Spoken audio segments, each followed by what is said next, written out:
എല്ലാ മനുഷ്യരും ഈ ലോകം വിട്ടു പോകുമ്പോൾ എന്തെങ്കിലുമൊക്കെ പിന്നിൽ അവശേഷിപ്പിക്കാറുണ്ട്. തങ്ങൾ ജീവിച്ചിരുന്നു എന്നതിൻ്റെ ചില ഓർമ്മകളും അടയാളങ്ങളുമാണ് അവയിൽ ഏറെ.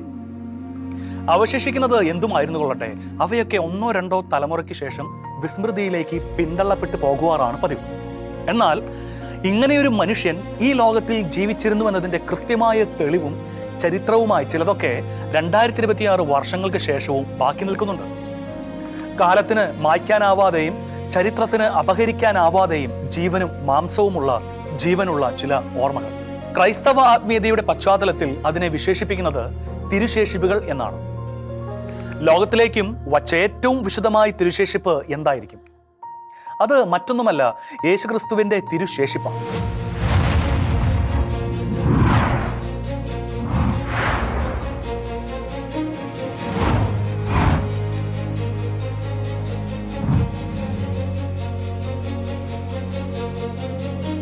ഭൂമിയിൽ മനുഷ്യനായി പിറവിയെടുത്ത ദൈവപുത്രനായ യേശുവിന്റെ ക്രൂശു മരണവുമായി ബന്ധപ്പെട്ട തിരുശേഷിപ്പുകളാണ് അവ.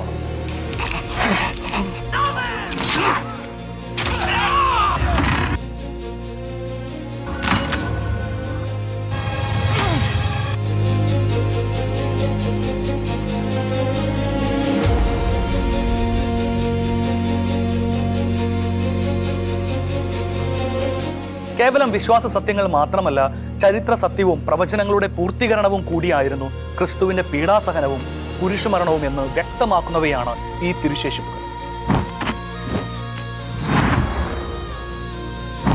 യേശുവിന്റെ പീഡാനുഭവത്തിന്റെ ഓർമ്മകളിലൂടെ ധ്യാനപൂർവ്വം സഞ്ചരിക്കുന്ന ഈ ദിവസം യേശു ഒരു ചരിത്ര പുരുഷൻ കൂടിയായിരുന്നുവെന്ന് തെളിയിക്കുന്നവയാണ് അവിടുത്തെ തിരുശേഷിപ്പുകൾ. യേശുവിന്റെ ജീവിതത്തെയും വ്യക്തിത്വത്തെയും അവിടുത്തെ സ്വഭാവത്തെയും പരാമർശിക്കുമ്പോഴും അവയെക്കുറിച്ച് പഠിക്കുമ്പോഴും മരണ ഉത്ഥാന രഹസ്യങ്ങൾക്കൊപ്പം തന്നെ അവിടുത്തെ ചരിത്രഭരതയും തിരുശേഷിപ്പുകളിലൂടെ വെളിവാകുന്നുണ്ട്. ലോകമെമ്പാടും ചിതറിക്കിടക്കുന്ന യേശുവിന്റെ കുരിശിന്റെ എല്ലാ ഭാഗങ്ങളും ഉപയോഗിച്ച് ഒരാൾക്ക് ഒരു വീട് മുഴുവൻ നിർമ്മിക്കുവാൻ കഴിയുമെന്ന് മാർട്ടിൻ ലൂതർ കിങ് കത്തോലിക്ക സഭയിലെ തിരുശേഷിപ്പ് വണക്കത്തെ പരിഹസിച്ചുകൊണ്ട് അഭിപ്രായപ്പെട്ടിട്ടുണ്ട്. ലോകത്തിന്റെ വിവിധ ഭാഗങ്ങളിൽ യേശുക്രിസ്തുവിന്റെ കുരിശിന്റെ തിരുശേഷിപ്പുകളുണ്ട് എന്ന അവകാശത്തെ പരിഹസിച്ചുകൊണ്ടാണ് അത്തരമൊരു അഭിപ്രായ പ്രകടനം അദ്ദേഹം നടത്തിയത്. എന്നാൽ ഇതൊരിക്കലും സത്യമല്ല.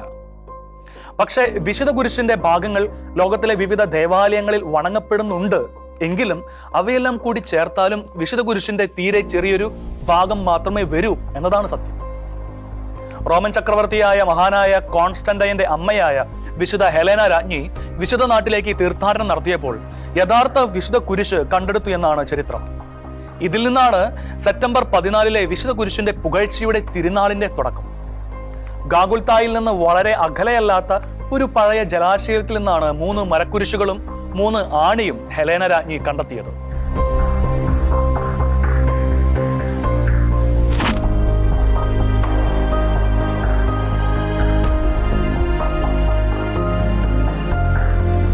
മൂന്നെണ്ണം എന്നത് ഈശോയോടൊപ്പം വധിക്കപ്പെട്ട ഡിസ്മാസ്, ഗസ്റ്റസ് എന്നീ 2 കള്ളന്മാരുടേതും കൂടിയായിരുന്നു.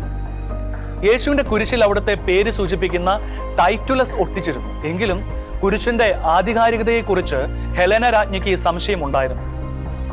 ഈ സാഹചര്യത്തിൽ വിശുദ്ധയെ സഹായിക്കാൻ എത്തിയത് ജെറുസലേമിലെ ബിഷപ്പ് മക്കാരിയാസ് ആയിരുന്നു. ദൈവത്തിൽ നിന്ന് അടയാളം സ്വീകരിച്ചുകൊണ്ടായിരുന്നു ഇക്കാര്യത്തിൽ ബിഷപ്പ് മക്കാരിയാസ് സ്ഥിരീകരണം നൽകിയത്.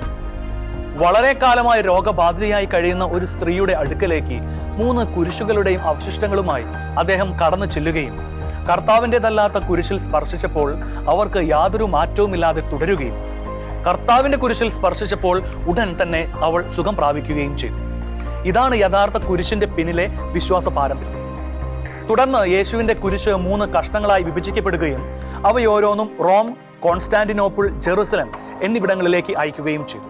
റോമിലേക്ക് മടങ്ങിയെത്തിയ ഹെലേന രാജ്ഞി തന്റെ വീടിന്റെ ഒരു ഭാഗം ചാപ്പലാക്കി മാറ്റുകയും അവിടെ തിരുശേഷിപ്പുകൾ സൂക്ഷിക്കുകയും ചെയ്തു.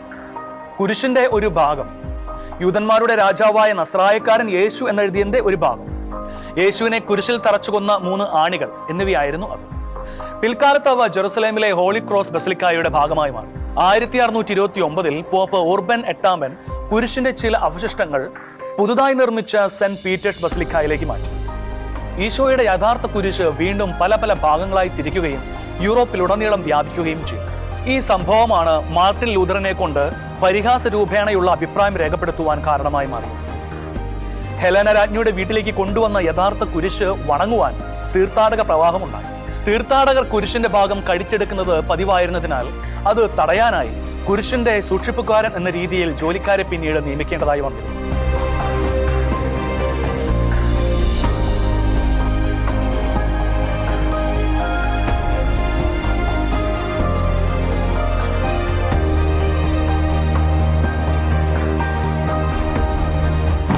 ടൂറിനിലെ തിരിക്കച്ചയാണ് ഈശോയുടെ തിരുശേഷിപ്പുകളിൽ ഏറ്റവും പ്രശസ്തമെന്ന് പറയാം.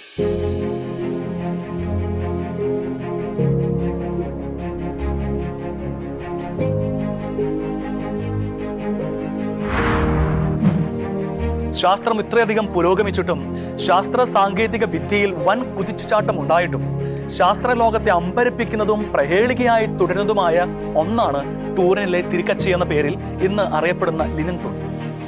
നഗ്നനായ ഒരു മനുഷ്യന്റെ മുൻഭാഗത്തിന്റെയും പിൻഭാഗത്തിന്റെയും മങ്ങിയ ചിത്രം വഹിക്കുന്ന നീളമുള്ള ലിനൻ തുണിയാണ് ഇത്. യേശുവിന്റെ തിരുമുഖത്തോടുള്ള ഭക്തിക്ക് ടൂറിനിലെ തിരികച്ച വഴിയായി ആരംഭം കുറിക്കപ്പെട്ടു. ഈശോയുടെ തിരുമുഖ ഭക്തിക്ക് തുടക്കം കുറിച്ചത് ഫ്രാൻസിലെ ഒരു കത്തോലിക്കനായ ലിയോ ഡ്യൂപോൺ ആയിരുന്നു. വിശുദ്ധ മുഖത്തിന്റെ അപ്പസ്തോലൻ എന്നൊരു പേരും അദ്ദേഹത്തിനുണ്ട്.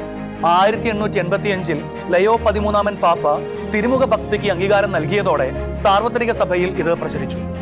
1936 മുതൽ ഈശോയുടെ ദർശനങ്ങൾ ലഭിച്ചതായി അവകാശപ്പെടുന്ന സിസ്റ്റർ മരിയ പിയറീന ഈശോയുടെ തിരുമുഖ ഭക്തിക്ക് കൂടുതൽ പ്രചാരം നൽകിയ വ്യക്തികളിൽ ഒരാളാണ്.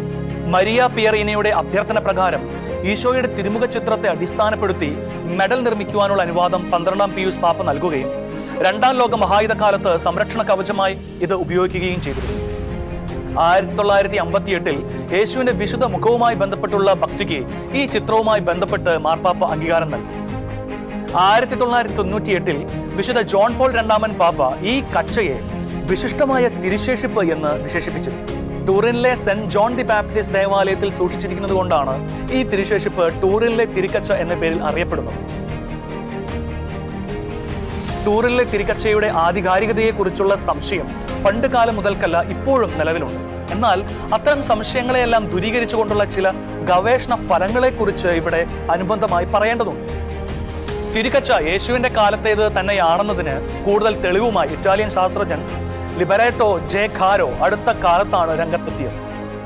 ആധുനിക സാങ്കേതിക വിദ്യ ഉപയോഗിച്ച് താൻ നടത്തിയ ഫാബ്രിക് ടെസ്റ്റിൽ തിരിക്കച്ചയ്ക്ക് ഏതാണ്ട് 2000ഓളം വർഷങ്ങളുടെ പഴക്കമുണ്ടെന്നാണ് അദ്ദേഹം വ്യക്തമാക്കിയിരിക്കുന്നത്. വൈഡ് ആംഗിൾ എക്സ്റേ സ്കാറ്ററിംഗ് എന്ന സാങ്കേതിക വിദ്യ ഉപയോഗിച്ചാണ് ജെ കാരോയും സംഘവും പരിശോധന നടത്തിയത്. തിരിക്കച്ചയ്ക്ക് 700 വർഷങ്ങളുടെ പഴക്കമാണ് ഉള്ളതെന്ന് 1988 നടത്തിയ കാർബൺ ഡേറ്റിംഗ് ഫലം പൂർണ്ണമായും നിഷേധിക്കുന്നതാണ് ഡൈകാരോയുടെ പരിശോധനാ ഫലം. കാർബൺ ഡേറ്റിംഗ് പരിശോധന രീതി തുണികളിൽ അത്ര കണ്ട് ഫലപ്രദമല്ല എന്ന് ഡേക്കാരോ പറയുന്നു. ഫാബ്രിക് സാമ്പിളുകൾ സാധാരണഗതിയിൽ എല്ലാത്തരം മാലിന്യങ്ങൾക്കും വിധേയമാകാറുണ്ട്. അത് നിയന്ത്രിക്കുന്നതിനോ സാമ്പിളിൽ നിന്നും മാലിന്യം പൂർണ്ണമായി നീക്കം ചെയ്യുന്നതിനോ കഴിയുകയില്ല. സാമ്പിൾ പൂർണ്ണമായും വൃത്തിയാക്കിയില്ലെങ്കിൽ കാർബൺ 14 ഡേറ്റിംഗ് പരിശോധനാ ഫലം കൃത്യമായിരിക്കുകയില്ല. പക്ഷേ wide angle extra scattering test വഴി ലഭിക്കുന്ന വിവരങ്ങൾ കൂടുതൽ കൃത്യതയാർന്നതാണ്. BC 3000-നും AD 2000-നും ഇടയിലുള്ള ചരിത്ര മൂല്യമുള്ള നിരവധി ഫാബ്രിക് സാമ്പിളുകളിൽ ഈ സാങ്കേതിക വിദ്യ ഉപയോഗിച്ചിട്ടുണ്ട്. ടൂറിനിലെ തിരികച്ചയും ഈ സാമ്പിളുമൊക്കെയായി താരതമ്യം ചെയ്ത് നോക്കിയപ്പോൾ ഇസ്രായേലിലെ മസാദ ഉപരോധ സമയത്തെ തുണികഷ്ണമാണ് ടൂറിനിലെ തിരികച്ചയുമായി ഏറ്റവും അധികം മാച്ച് ചെയ്യുന്നതെന്നാണ് റിപ്പോർട്ട്. പുരാതന കാലത്ത് പാലസ്തീനിൽ കണ്ടുവന്നിരുന്ന പൂമ്പൊടിയുടെ സാമ്പിളുകൾ പരിശോധനയിൽ കണ്ടെത്തിയെന്നും തിരികച്ച മധ്യപൂർവേഷ്യയിൽ നിന്നും യൂറോപ്പിലെത്തിയതിന്റെ തെളിവാണിതെന്നും ഡേക്കാരോ പറഞ്ഞു. യേശുവിന്റെ ശരീരം പൊതിയാൻ ഉപയോഗിച്ച തിരികച്ച ടൂറിനിൽ saint John the Baptist cathedral ദേവാലയത്തിലും അവിടുത്തെ തലയിൽ കെട്ടിരുന്ന തൂവാല സ്പെയിനിലെ ഒവിയേസയിലുള്ള സാൻ സാൽവദോർ കത്തീഡ്രലിലുമാണ് സൂക്ഷിച്ചിരിക്കുന്നത്. ഈ 2 തുണിഭാഗങ്ങളും ഒരേ ശരീരത്തിൽ ഉപയോഗിച്ചതാണ് എന്നുള്ള ശാസ്ത്രീയ ഗവേഷണ ഫലങ്ങൾ 2016 പുറത്തു വന്നിരുന്നു. ടൂറിനിലെ തിരികച്ച ഡിജിറ്റൽ രൂപത്തിൽ ലോകമെമ്പാടുമുള്ള ജനങ്ങൾക്ക് ലഭ്യമാകുമെന്നതാണ് ഇത് സംബന്ധിച്ച് ഏറ്റവും പുതിയ വാർത്ത.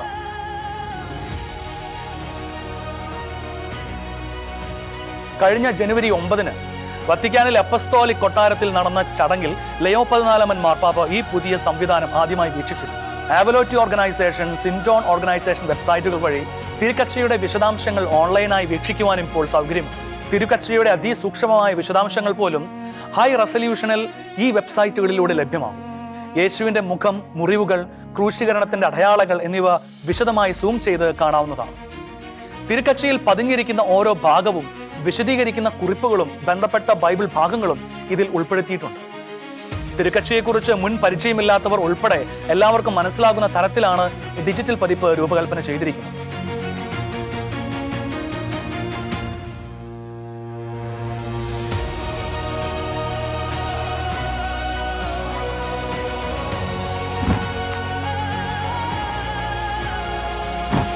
ഈശോയുടെ ക്രൂശീകരണ വേളയിൽ അവിടുത്തെ ശിരസിൽ ധരിപ്പിച്ച മുൾക്കിരീടവും തിരുശേഷിപ്പുകളിൽ പ്രധാനമാണ്.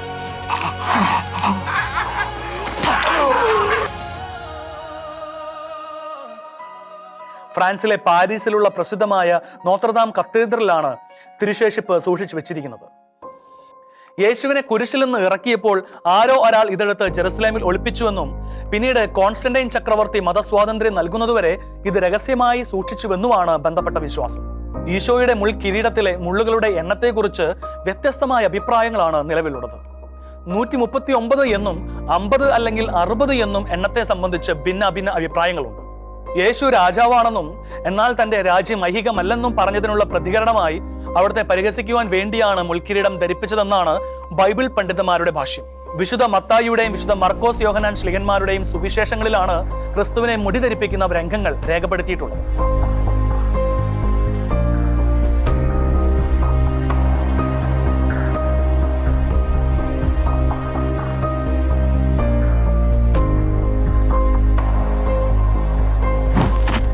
ഈശോയുടെ പരിഭാവനമായ തിരുരക്തമാണ് തിരുശേഷിപ്പുകളിൽ മറ്റൊന്ന്.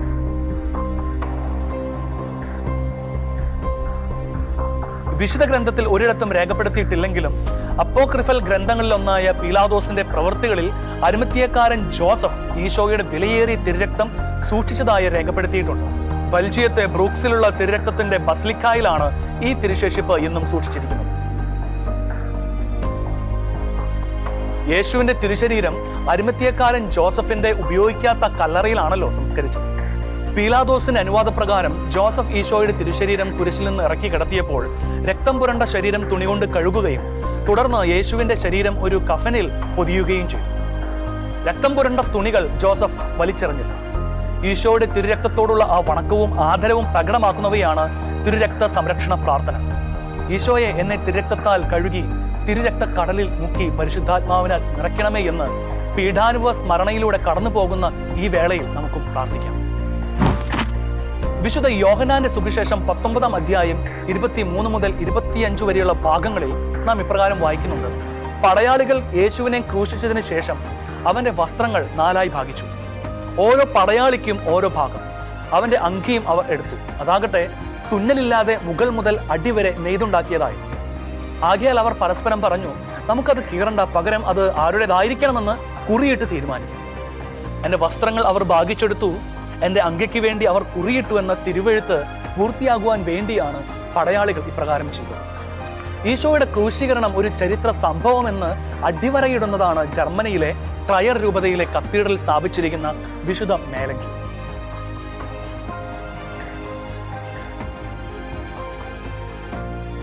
റോമൻ ചക്രവർത്തിയായ കോൺസ്റ്റാന്റൈന്റെ ഉത്തരവ് പ്രകാരമാണ് ട്രയർ കത്തീഡ്രൽ നിർമ്മിച്ചത്. ജർമ്മനിയിലെ ഏറ്റവും പഴക്കം ചെന്ന ദേവാലയങ്ങളിലൊന്നാണ് ഇത്. വിശുദ്ധ ഹെലേന രാജ്ഞി വിശുദ്ധനാട് സന്ദർശനം കഴിഞ്ഞ് മടങ്ങുന്ന വഴിക്ക് ട്രയറിലെ ബിഷപ്പായിരുന്ന അഗ്രിറ്റിയാസിന് തിരുശേഷിപ്പ് നൽകിയതായിട്ടാണ് കരുതപ്പെടുന്നത്. വളരെ അപൂർവമായി മാത്രമേ ഈ തിരുശേഷിപ്പ് പൊതുവണക്കത്തിന് പ്രതിഷ്ഠിക്കാറുള്ളൂ. ലത്തീൻ ഭാഷയിൽ തിത്തലൂസ് ക്രൂച്ചിസ് എന്നറിയപ്പെടുന്ന യേശുവിനെ കുരിശിൽ തറച്ച കുരിശിന്റെ ഭാഗമായി വിശ്വസിക്കുന്ന കുരിശിന്റെ ഭാഗം റോമിലെ സാന്താ ക്രോച്ചെ എന്ന ദേവാലയത്തിലാണ് സൂക്ഷിച്ചിരിക്കുന്നത്.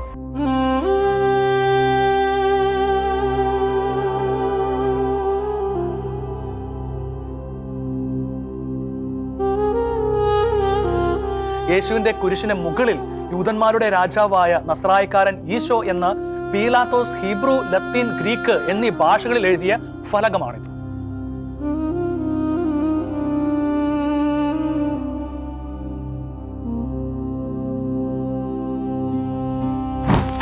ഈശോയെ കുരിശിൽ തറച്ച 3 ആണികളുടെ തിരുശേഷിപ്പാണ് മറ്റൊന്ന്. ഹെലേന രാജ്ഞിയാണ് ഈ തിരുശേഷിപ്പ് വീണ്ടും എടുത്തത് എന്നാണ് വിശ്വസിക്കുന്നത്. യൂറോപ്പിൽ 36 സ്ഥലങ്ങളിൽ വിശുദ്ധ ആണികൾ ഉള്ളതായി അവകാശവാദങ്ങൾ ഉണ്ടെങ്കിലും 3 മാത്രമേ യഥാർത്ഥമായിട്ടുള്ളൂ. അതിൽ ഒന്നാണ് ജർമ്മനിയിലെ ബാംബർഗ് കത്തീഡ്രലിൽ സൂക്ഷിച്ചിരിക്കുന്നത്. മിലാൻ കത്തീഡ്രലിലും ജെറുസലേമിലെ വിശുദ്ധ കുരിശിന്റെ ബസിലിക്കായിലും ഈശോയെ കുരിശിൽ തറയ്ക്കാൻ ഉപയോഗിച്ചതെന്ന് വിശ്വസിക്കപ്പെടുന്ന ആണികൾ സൂക്ഷിച്ചിട്ടുണ്ട്.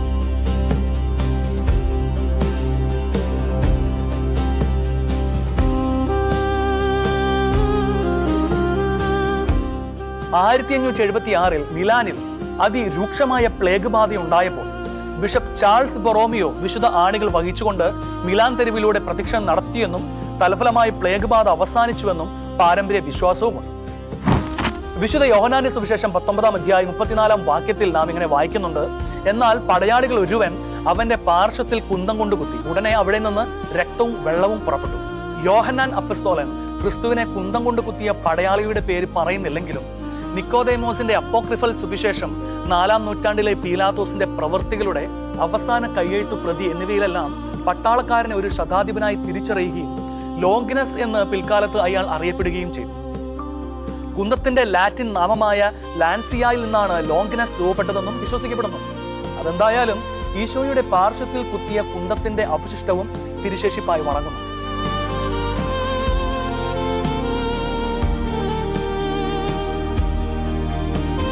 മധ്യകാലഘട്ടത്തിന്റെ അവസാനത്തിൽ കുന്തമണിയുടെ അവശിഷ്ടങ്ങൾ യൂറോപ്പിലുടനീളം പ്രചരിച്ചിരുന്നതായി പറയപ്പെടുന്നുണ്ടെങ്കിലും തിരുശേഷിപ്പിന്റെ ഒരു ഭാഗം റോമിലെ വിശുദ്ധ പത്രോസിന്റെ ബസിലിക്കായിലെ മുഖ്യ അൾത്താരയുടെ തൂണിലും മറ്റൊരു ഭാഗം ഓസ്ട്രിയയിലെ വിയന്നയിലുള്ള ഹാബ്സ്ബുർഗ് ഇംപീരിയൽ ട്രഷറിയിലും സൂക്ഷിച്ചിട്ടുണ്ട്. 1204 4-ാം കുരിശുയുദ്ധ കാലത്ത് കോൺസ്റ്റാന്റിനോപ്പിൾ ആക്രമിച്ച് ഫ്രാങ്കുകളും വെനീഷ്യക്കാരും നിരവധി തിരുശേഷിപ്പുകൾ മോഷ്ടിച്ചുവെങ്കിലും ലോങ്കിനസിന്റെ കുന്തം മാത്രം മോഷ്ടിച്ചില്ല. തന്റെ രാജ്യത്തെ പ്രതിരോധിക്കുവാനുള്ള വിഭവങ്ങൾ ശേഖരിക്കുന്നതിനായി ഫ്രാൻസിലെ ലൂയി 9 രാജാവിന് കുന്തം വിൽക്കുവാൻ ബാൾഡ്വിൻ 2 രാജാവ് നിർബന്ധിതനായി എന്ന് ഒരു കഥയുമുണ്ട്. 18-ാം നൂറ്റാണ്ടിൽ തിരുസഭയെ നയിച്ചിരുന്ന ബെനഡിക്ട് 14 പാപ്പയ്ക്ക് അതിന്റെ ആധികാരികതയെക്കുറിച്ച് നിരവധി സംശയങ്ങൾ ഉണ്ടായിരുന്നുവെന്നും അവയുടെ ആധികാരികത പരിശോധിക്കുവാൻ അദ്ദേഹം ഫ്രാൻസിലെ രാജാവിനോട് കുന്തത്തിന്റെ ഭാഗം റോമിലേക്ക് അയക്കുവാൻ ആവശ്യപ്പെട്ടുവെന്നും 2 കഷ്ണങ്ങളും കൂട്ടിച്ചേർത്തപ്പോൾ അവ പരസ്പരം യോജിക്കുന്നവയായിരുന്നുവെന്നും ചരിത്രം പറയുന്നുമുണ്ട്. ക്രിസ്തു യഥാർത്ഥ ദൈവപുത്രനാണെന്നതിന് സാക്ഷ്യം വഹിച്ച ലോങ്കിനസ് പിന്നീട് ക്രിസ്തുവിന്റെ അനുയായിയായി തീരുകയും രക്തസാക്ഷിത്വം വരിക്കുകയും ചെയ്തുവെന്ന് കാലം സാക്ഷ്യപ്പെടുത്തുന്നുണ്ട്.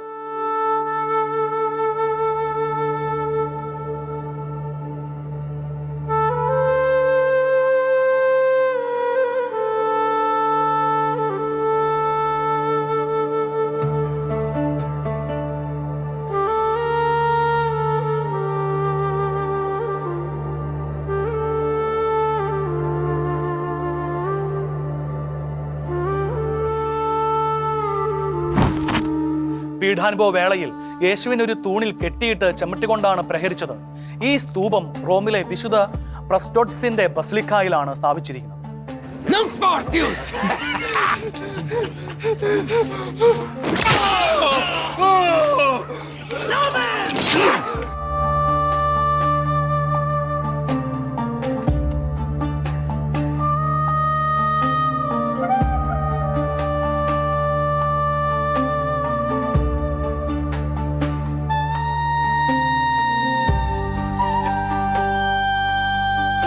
പിലാത്തോസിന്റെ അരമനയിൽ വെച്ച് ഈശോയെ ചമ്മട്ടികൊണ്ട് അടിച്ചത് ഈ സ്തൂപത്തിൽ കെട്ടിയിട്ടായിരുന്നു. 4-ാം നൂറ്റാണ്ടിന്റെ അവസാനത്തിൽ വിശുദ്ധ നാട് സന്ദർശിച്ച തീർത്ഥാടകയായ എജിരിയായുടെ ജേണലിൽ നിന്നാണ് ഇതേക്കുറിച്ചുള്ള ആദ്യ പരാമർശം രേഖപ്പെടുത്തിയിരിക്കുന്നത്. യേശുവിനെ ചമ്മട്ടികൊണ്ടടിച്ച സ്തംഭത്തിന് മുന്നിൽ പ്രാർത്ഥിക്കാനായി നിരവധി ഭക്തർ സിയോനിലേക്ക് പോയി എന്നാണ് അദ്ദേഹത്തിന്റെ കുറിപ്പ്.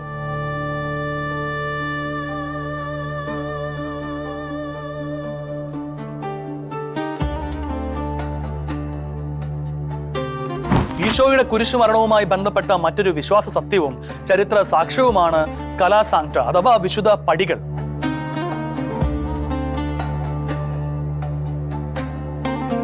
വിചാരണയ്ക്കായി യേശുവിനെ പന്തിയോസ് പിലാത്തോസിന്റെ അരമനയിലേക്ക് കൊണ്ടുവന്നത് ഈ വിശുദ്ധ പടികളിലൂടെയായിരുന്നു. നൂറ്റാണ്ടുകളായി സൂക്ഷിക്കപ്പെടുന്ന ഒരു തിരുശേഷിപ്പാണ് ഇത്.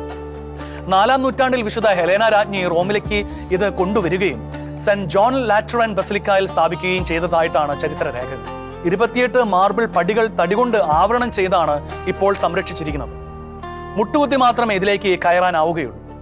സ്കാല സാങ്ക്ട കയറുന്നവർക്ക് സഭ ദണ്ഡവിമോചനം പ്രഖ്യാപിച്ച കാലവും ഉണ്ടായിട്ടുണ്ട്. 1817-ലും 1908-ലുമായിരുന്നു ഇതനുസരിച്ചുള്ള ദണ്ഡവിമോചനം നൽകിയത്.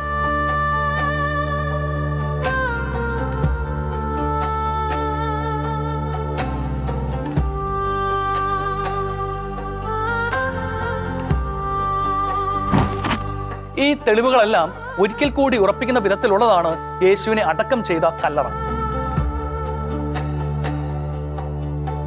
ജെറുസലേമിലെ ചർച്ച് ഓഫ് ദി ഹോളി സെപ്പൽക്കർ എന്നാണ് ഇത് അറിയപ്പെടുന്നത്.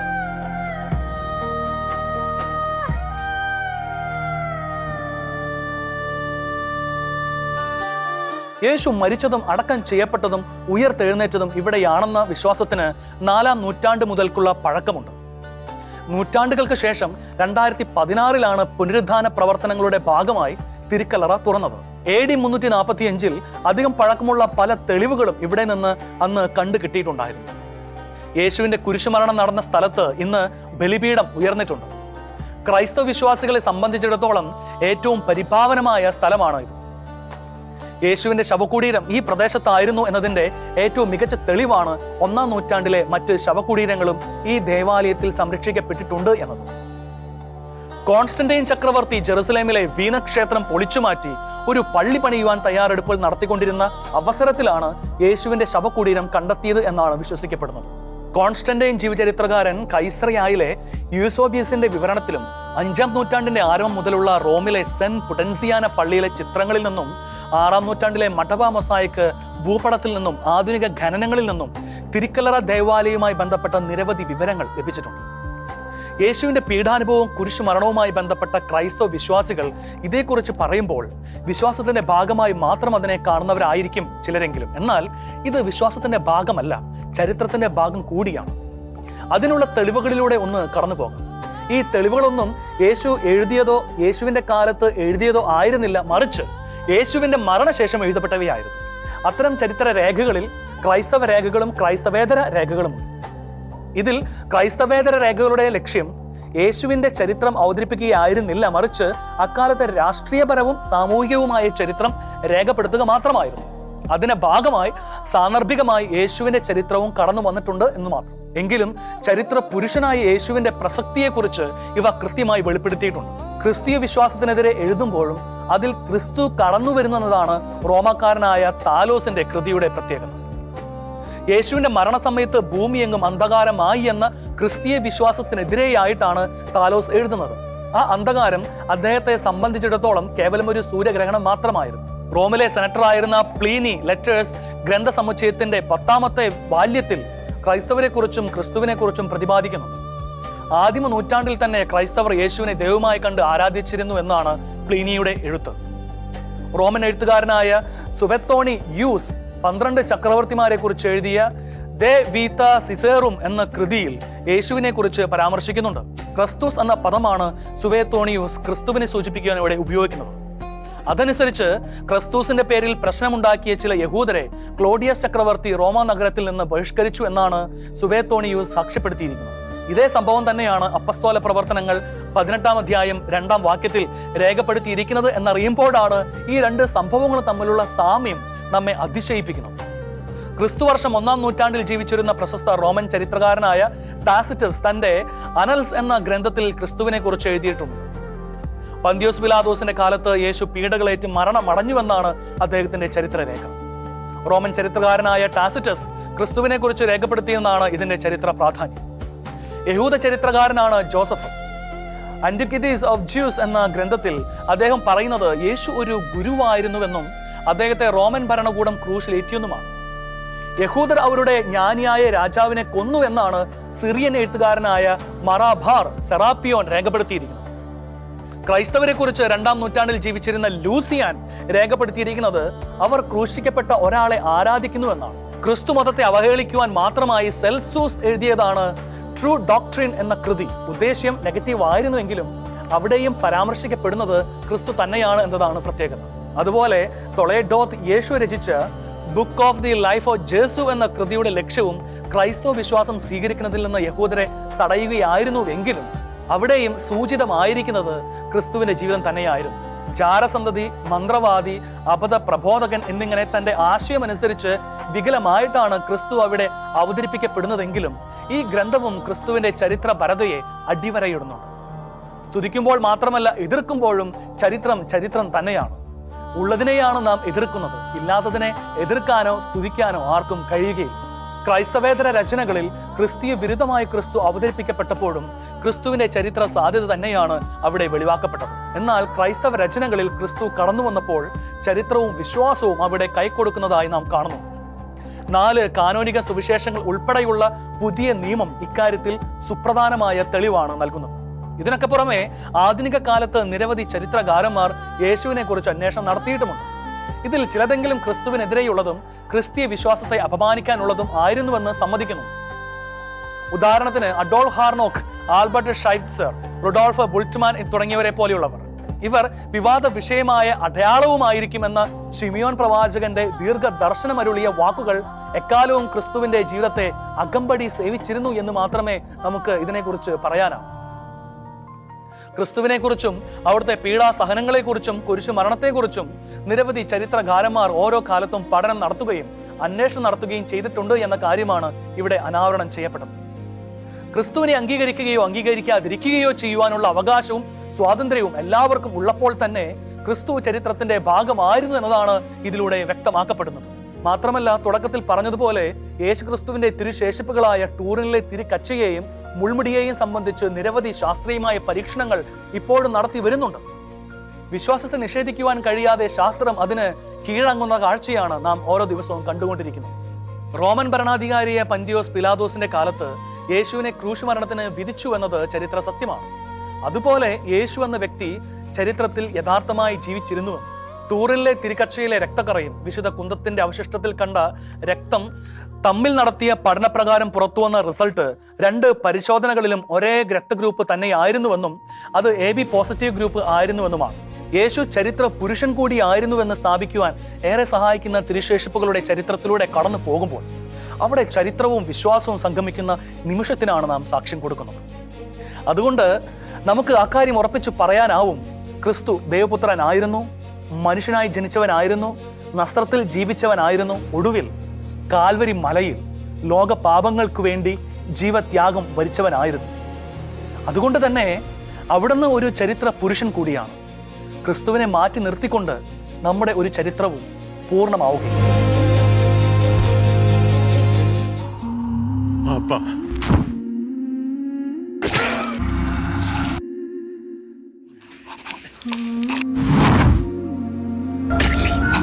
Naman sa mata niya.